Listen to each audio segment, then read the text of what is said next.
saya akan berbincang bersama dengan Ibu Rafika Primadesti, Research and Advisory Manager dari Bimani. Selamat pagi Mbak Fika.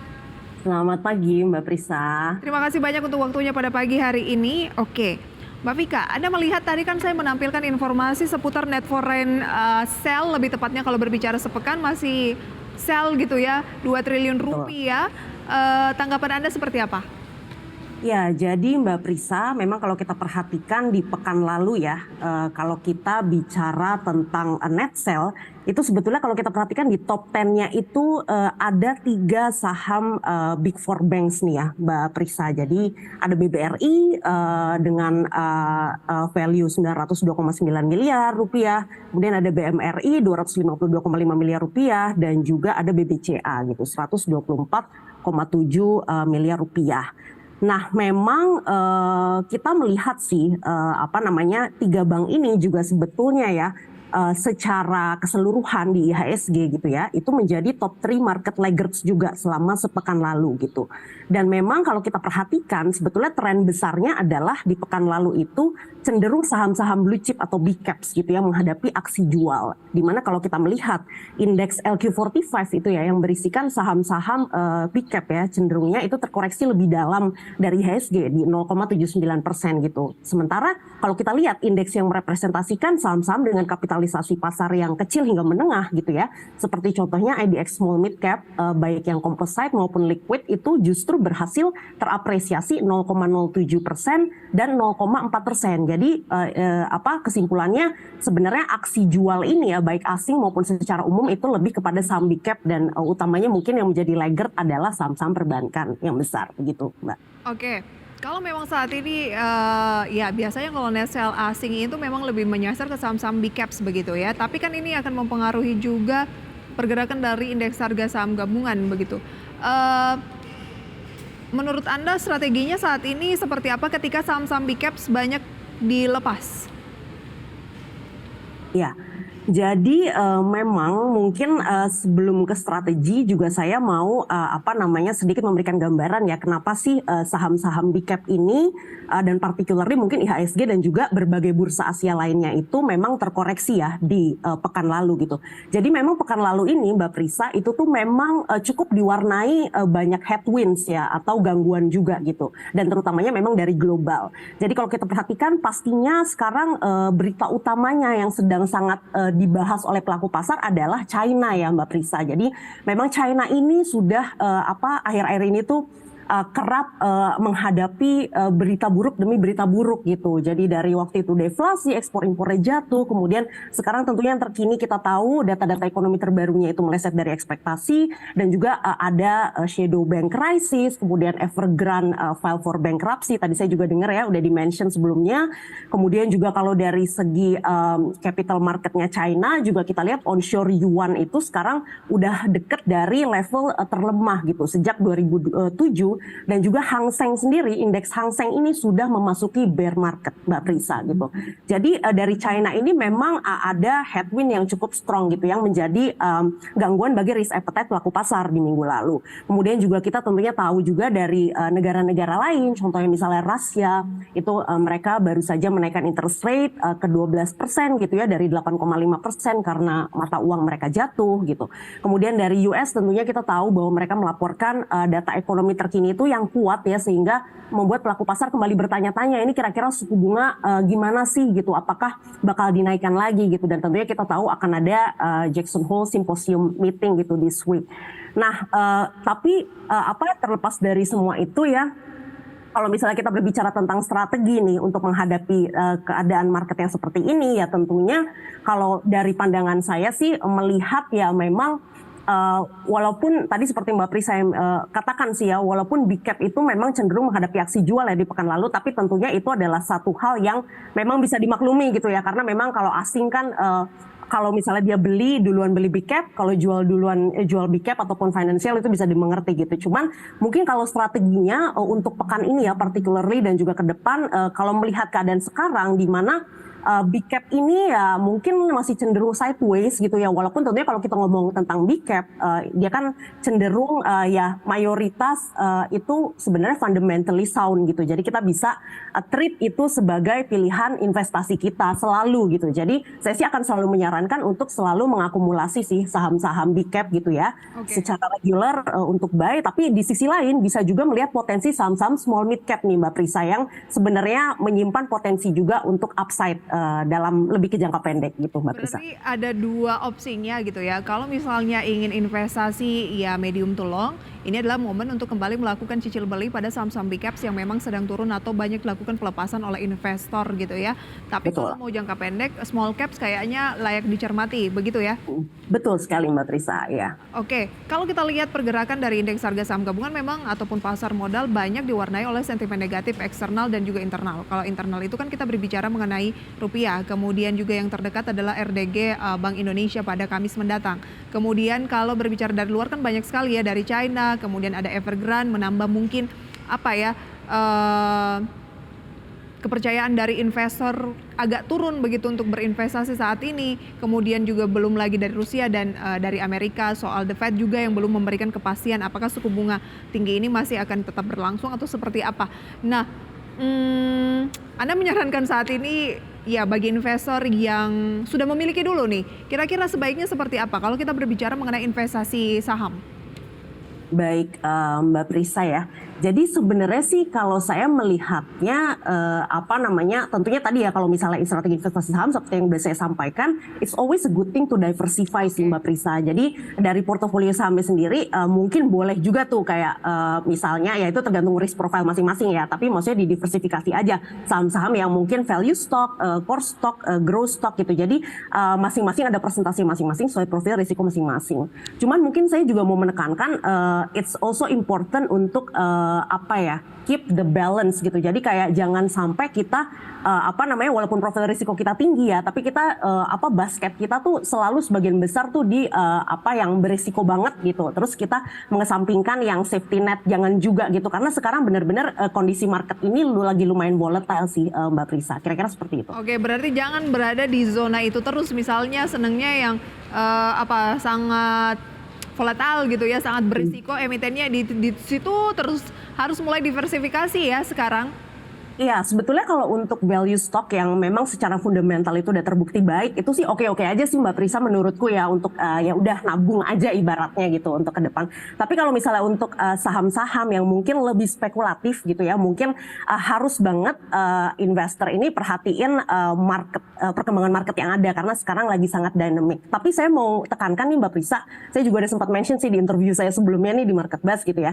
Sebenarnya prospek pasar saham ini di semester 2 ini baik sekali loh pemirsa gitu. Jadi ada kira-kira ada 6 sentimen lah yang saya perhatikan ya yang akan mendorong pasar saham ini ke depan gitu. Yang pertama adalah tentunya belanja pemerintah yang akan lebih tinggi ya harapannya di semester 2 2023, kemudian juga dana persiapan pemilu, stronger repatriation untuk ekspor proceed, kemudian fundamental ekonomi yang baik, kemudian juga prospek suku bunga ya yang kedepannya kita mengekspektasikan akan ada penurunan sooner or later, dan juga valuasi IHSG yang masih atraktif. Kira-kira gitu Mbak Prisa. Oke, berarti ini kesempatan untuk ngambil di harga diskon begitu ya, karena kan banyak juga analis yang mengatakan memang bulan Agustus itu biasanya memang agak turun dulu, deket-deket akhir tahun baru pelan-pelan mengalami penguatan lagi, apalagi kan kita akan menghadapi pemilu begitu ya di tahun 2024. Tapi saat ini pelemahannya berarti belum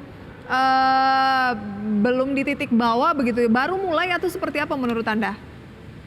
Ya, kalau menurut saya sih nggak ini ya Mbak Prisa, karena saya memang apa namanya nggak ada nih kapasitas untuk apa namanya memberikan secara spesifik gitu ya prediksi terkait hal itu. Tapi kalau saya sih melihatnya sebetulnya memang di Agustus ini tuh mungkin yang notable adalah rilis data ekonomi Indonesia itu yang penting-penting itu tuh spread out throughout the month gitu. Jadi di minggu 1 ada, minggu 2 ada, minggu 3 ada. Ini kan kita mau ada current account balance dan juga suku bunga Indonesia gitu kan. Kemudian nanti di minggu keempat juga ada gitu. Jadi sebenarnya kita melihat bahwa kita tuh punya peluang untuk dapat suntikan sentimen positif sih setiap minggunya gitu ya dari domestik particularly. Cuma memang yang sedikit agak nggak bisa ditebak memang lebih ke arah dari globalnya gitu. Jadi dan again saya sih nggak saya kurang bisa nih untuk bilang bahwa IHSG apakah masih akan turun gitu ya di Agustus ini ataukah mungkin ini sudah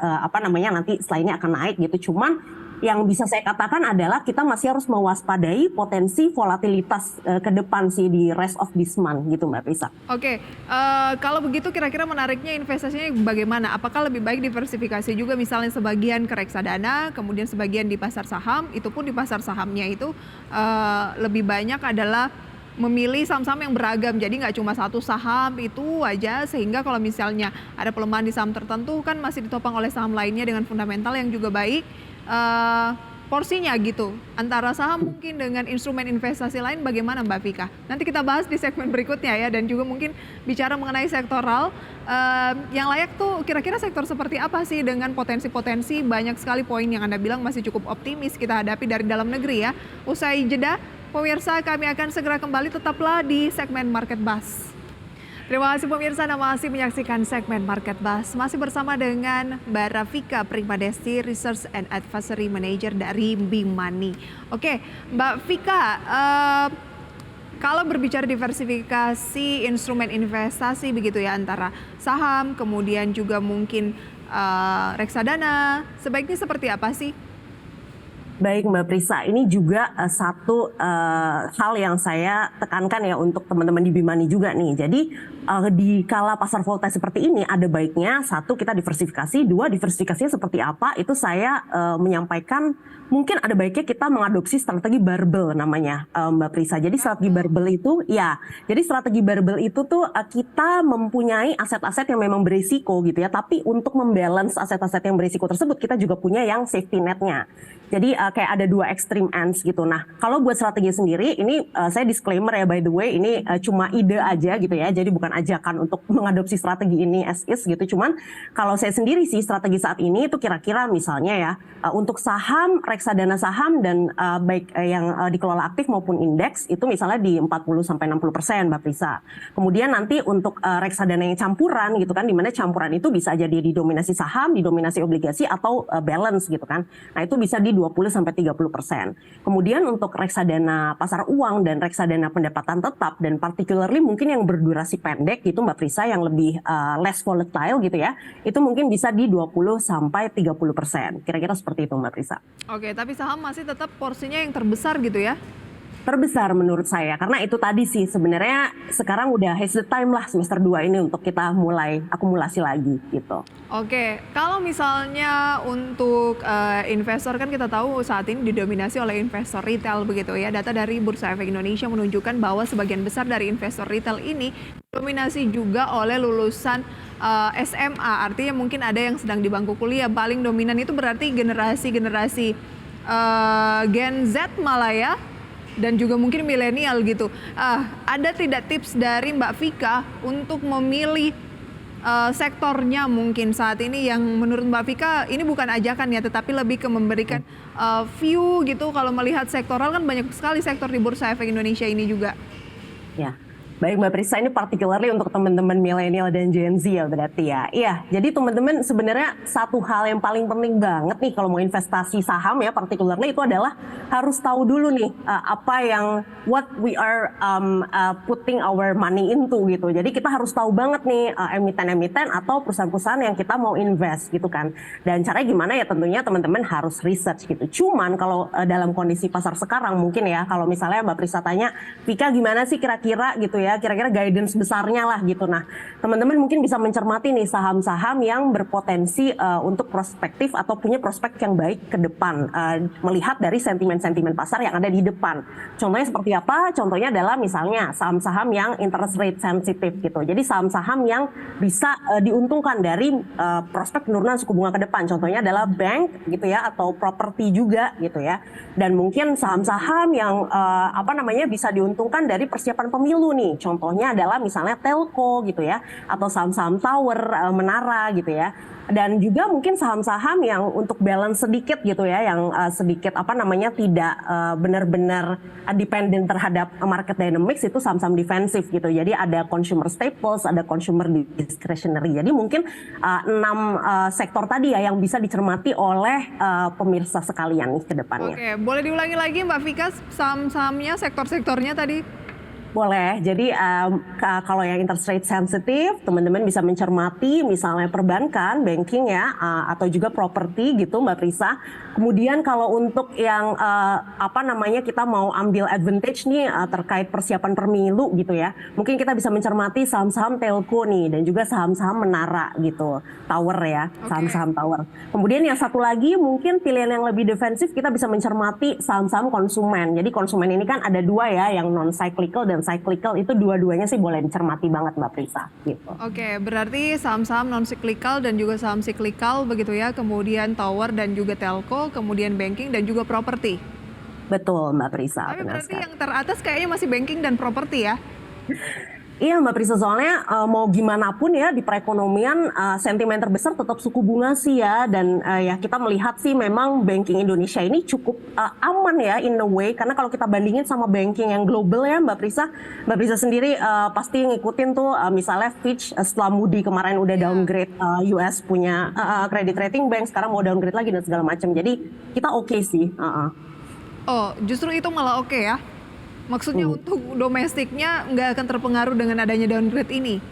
Iya, justru kalau saya lihatnya sektor perbankan domestik itu cenderung resisten sih Mbak Prisa dibandingin banking yang secara global gitu sih justru. Karena resistennya inilah makanya ini menarik dicermati, dan ketika ada dampak-dampak jangka pendek dan membuat mungkin asing melakukan pelepasan sehingga harga sahamnya sedikit turun, nah ini harga rendah cocok untuk kita melakukan cicil beli gitu ya? Betul Mbak Prisa, dan perlu diingat lagi kan namanya pasar modal gitu kan ya, orang kan misalnya investor ya secara global dia melihatnya kan kayak semacam mungkin ibaratnya dalam tanda kutip ya warung-warung gitu kan, warung US lagi turun ya udah masuk ke warung Indonesia, something like that kan. Jadi sebenarnya apa yang terjadi headwind global itu nggak semata-mata sebenarnya buruk, itu bisa jadi juga sinyal bahwa pasar Indonesia malah bakal rise gitu. Oke, jangan sampai return di warung Indonesia ini tidak bisa dimanfaatkan dengan baik, tidak bisa kita ambil peluangnya gitu ya. Oke, kita lanjutkan nanti satu segmen lagi Mbak Vika di segmen Market Buzz. Usai jeda pemirsa, tetaplah bersama kami. Terima kasih pemirsa Anda masih bersama kami, dan kita masih akan berbincang bersama dengan Mbak Vika dari Bimani. Oke Mbak Vika, saya rangkum lagi begitu ya, tadi Mbak Vika bilang meskipun gonjang-ganjing dari luar, ketidakpastian dari luar memang cukup banyak yang mungkin membuat investor asing jangka pendek melakukan pelepasan. Dalam sepekan terakhir itu hampir 2 triliun rupiah. Tapi dari dalam negeri juga banyak nih faktor jangka menengah panjang yang layak dicermati. Yang pertama tadi Mbak Vika bilang seputar belanja pemerintah begitu ya, kemudian dana-dana kampanye, kemudian tingkat suku bunga, DHE, dan masih banyak lainnya begitu ya yang mungkin akan menopang kinerja dari indeks harga saham gabungan ke depan, sehingga Anda lebih banyak merekomendasikan kalau berbicara sektoral, Anda bilang menarik untuk banking, kemudian properti yang sensitif terhadap suku bunga, kemudian juga pemirsa disebutkan ada telekomunikasi, kemudian menara, sektor non cyclical dan juga cyclical gitu ya. Mbak Vika, kalau berbicara mengenai lebih rinci emitennya yang layak dicermati itu yang seperti apa? Iya, baik Mbak Prisa. Kalau untuk mungkin ini ya, disclaimer dulu nih. Saya kan Bimani itu berpartisipasi dengan CGS CIMB Sekuritas Indonesia ya. Jadi mungkin dalam konteks ini saya akan menyampaikan aja nih ide dari pilihan saham CGS CIMB Sekuritas Indonesia gitu ya. Jadi untuk hari ini sih Mbak Prisa itu di lini financial atau keuangan tuh ada BBRI sih ya. Jadi mungkin langsung aja saya paparkan ya, BPRI ini ada di spekulatif buy hari ini dengan support 5.500, cut loss jika break 5.425, jika tidak break di bawah 5.500 potensi naik ke 5.650 sampai 5.725 di short term. Nah, memang kalau BBRI ini sentimennya itu lebih terdorong kepada kinerja kredit mikro dan ultra mikronya gitu ya. Karena kan BRI memang ditugaskan pemerintah untuk fokus ke segmen UMKM gitu. Nah, jadi itu untuk untuk pilihan keuangannya misalnya Mbak Prisa. Kemudian untuk telco tadi ya, kita misalnya punya Excel gitu. Jadi Excel ini juga spekulatif buy Mbak Prisa untuk hari ini gitu ya. Supportnya di 2360, kemudian cut loss jika break 2300, jika tidak break di bawah 2360, potensi naik 2480 sampai 2540 short term gitu. Nah, untuk Excel sendiri memang EBITDA-nya ini sudah tumbuh signifikan ya, baik pada kuartal 2 maupun di semester 1 gitu. Ini didukung oleh ARPU dan peningkatan traffic data gitu, terutama saat Idul Fitri di April lalu. Nah, mungkin ada 2 saham lagi nih Mbak Prisa yang mau saya kasih ide nih buat pemirsa ya. Particularly hari ini gitu dari CGS Sekuritas Indonesia. Yang pertama adalah PGEO, Pertamina Geothermal Energy gitu ya. Supportnya di 945, bisa cut loss jika break di bawah 925, jika tidak break di bawah 945 potensi naik 990 sampai 1500 short term gitu ya. Dan memang mereka ini baru menyatakan bahwa perseroan itu akan mengembangkan bisnis panas bumi Afrika gitu ya, di Afrika yaitu Kenya gitu ya. Jadi memang green energy ini adalah satu tentunya sektor yang prospektif yang harus kita cermati ke depan ya, mengingat juga sekarang polusi semakin tinggi gitu ya Mbak Prisa. Kemudian yang terakhir adalah saham Buka yang direkomendasikan hari ini, itu di spekulatif buy dengan support 228, cut loss jika break di bawah 224, jika tidak break di bawah 228 potensi naik 236 240 short term. Okay. Nah, Buka ini memang baru diberitakan masuk ke jajaran small cap FTSE Global Equity Index Asia Pasifik, nanti efektifnya mulai Senin 18 September 2023 Mbak Prisa. Kira-kira seperti itu.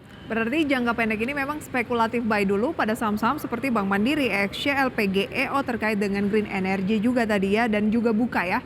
Betul sekali. Oke, itu dia untuk rekomendasi saham pilihannya. Dan Mbak Vika serta pemirsa, waktu menunjukkan pukul 9:08 di mana indeks harga saham gabungan pada pagi hari ini dibuka atau saat ini pemirsa bergerak positif 0,19% atau 13 poin ke 6.871 dibandingkan penutupan pada hari Jumat lalu di 6.859. Ini lebih tinggi tentunya pemirsa ya, 6.874 dan terus pelan-pelan mengalami penguatan. Nilai tukar rupiah terhadap dolar Amerika Serikat masih di 15.319, sedikit menguat terhadap dolar di 0,06%. Kemudian deretan saham pemirsa yang masuk kategori top gainers dapat Anda saksikan selengkapnya di layar televisi Anda. Di antaranya pemirsa beberapa detik yang lalu ada Humpus Maritim Internasional, kemudian ada BRMS yang menguat cukup signifikan di atas 5%. Humi naik 7,63%, kemudian BRMS 6,21%, Film naik 5,41%, Bumi naik 5,11% pemirsa. Dan ada PGEO yang direkomendasikan oleh Mbak Vika tadi ya, naik 3,61%. Buka juga naik 1,72%. Adaro, Goto, pemirsa juga masuk dalam kategori top gainers. LMAX 6,82%, Soci turun 1,92%, IMAS turun 2,34%, XCL turun 1,24%, Astra turun sekitar 0,77%, dan data selengkapnya pemirsa dapat Anda saksikan di RTI. Oke Mbak Vika, kayaknya nih boleh masuk nggak ya sekarang untuk PGEO dan juga Buka masuk dalam deretan top gainers pada pembukaan pagi hari ini? Langsung terbukti ya Mbak Prisa. Beberapa detik ya, boleh aja pemirsa. Jadi memang tadi yang saya sampaikan itu sebetulnya adalah trading idea sih dari CGS CIMB Sekuritas Indonesia untuk hari ini. Tidak untuk ditahan lama-lama ya? Ya, tadi dicermati aja, boleh mungkin di replay tadi ada saya kasih guidance teknikalnya, bisa dicermati di situ Mbak Prisa. Yang pasti adalah lebih ke yang disiplin gitu ya. Kalau target-targetnya udah tercapai mungkin boleh profit taking dulu begitu ya. Atau kasih upside, tapi kalau upside itu tidak tercapai dan justru mengalami pelemahan, berikanlah batas bawahnya begitu ya untuk melakukan cut loss atau jual dulu gitu ya. Benar Mbak Prisa, betul sekali. Mbak Vika, sayang sekali waktu kita terbatas. Terima kasih banyak untuk sharing informasinya pada pagi hari ini. Sampai berjumpa kembali, selamat pagi. Sama-sama Mbak, selamat pagi. Itu dia pemirsa perbincangan pada pagi hari ini dalam segmen Market Buzz. Semoga bisa menjadi referensi sumber informasi untuk portofolio investasi Anda. Tapi lagi-lagi keputusan investasi pemirsa sepenuhnya ada di tangan Anda.